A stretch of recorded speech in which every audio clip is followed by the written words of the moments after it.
सध्या आपसे अरविंद केजरीवाल बोलतात, आपण थेट जाऊयात कि वो स्वयं ही ये केस सुनेंगी। आज मेरे सामने सबसे आसान रास्ता है कि मैं उनका आदेश मान लूं और एक बड़ा वकील खड़ा करके उनके सामने अपना केस लड़ूं। पर यह मुद्दा अब सिर्फ मेरे केस का नहीं है, बल्कि आम लोगों के न्याय प्रणाली पर भरोसे का है। ऐसी दुविधा के मौके पे बापू ने हमें सत्याग्रह का रास्ता दिखाया।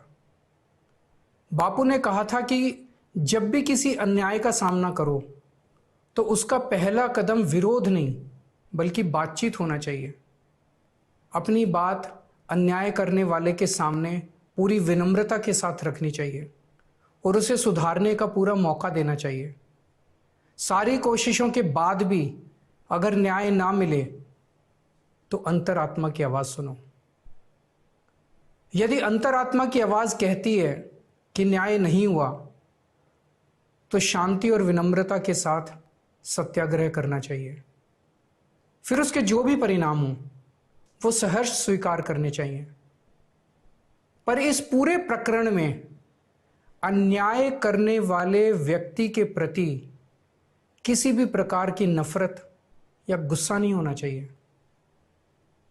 मैंने भी बातचीत से शुरुआत की, पूरी निष्ठा और विनम्रता के साथ जस्टिस स्वर्णकांता जी के सामने अपनी बात रखी। उन्हें इस केस से अलग होने के लिए याचना की। मैंने आग्रह किया कि मेरा केस हाईकोर्ट के किसी भी अन्य जज द्वारा सुन लिया जाए, लेकिन उन्होंने मेरी प्रार्थना अस्वीकार कर दी। उन्होंने फैसला दिया कि वे अपने आप को इस मामले से अलग नहीं करेंगी और ये केस वो स्वयं ही सुनेंगी। उनके दिए गए इस फैसले से मैं पूरी विनम्रता पूर्वक असहमत हूं। इस पूरे घटनाक्रम के बाद मेरी आशंका और गहरी हो गई है कि क्या उनके सामने मुझे न्याय मिलेगा।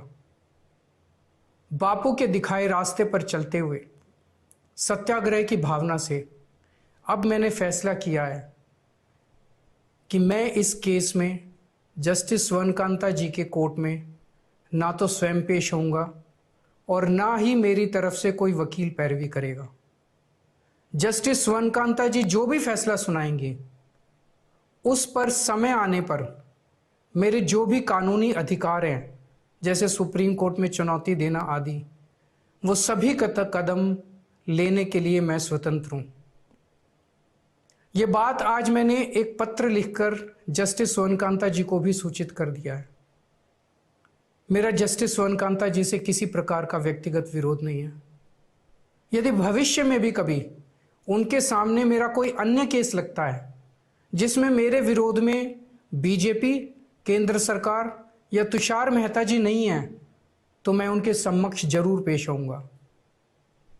आप पूछ सकते हैं कि यदि मैं जस्टिस स्वर्णकांता जी के रिक्यूजल ऑर्डर से असहमत हूं तो उसके खिलाफ सुप्रीम कोर्ट क्यों नहीं जा रहा? उसकी तैयारी कर रहा हूं। यह पूरा मामला बहुत नाजुक और संवेदनशील है।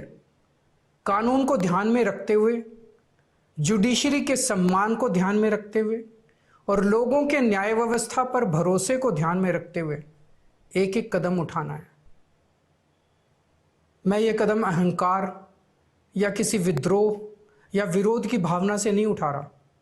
इस कदम के जरिए मेरा मकसद देश की कानून प्रणाली को चुनौती देना भी नहीं है और ना ही मेरा मकसद न्याय व्यवस्था का अपमान करना है। इसी केस में मैंने हर स्टेज पे, हर अदालत में अपना पूरा सहयोग दिया है। मैं न्यायपालिका का बहुत सम्मान करता हूं।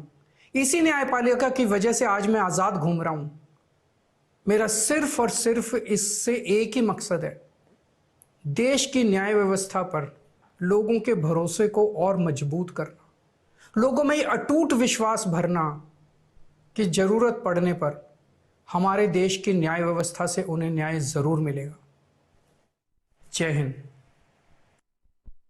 तर अरविंद केजरीवाल यावेळी बोलत होते। न्यायमूर्ती स्वर्णकांता यांना केजरीवाल यांनी पत्र दिले आणि त्यांच्या समोर आता कुठल्याही सुनावणीसाठी मी उभं राहणार नाही असं यावेळी केजरीवाल यांनी स्पष्ट केले। त्यांच्याकडून मला न्याय मिळण्याची कोणतीही अपेक्षा नाहीये, त्यामुळे मी आता सुनावणीसाठी जाणार नाही असं केजरीवाल यांनी यावेळी स्पष्ट केलं।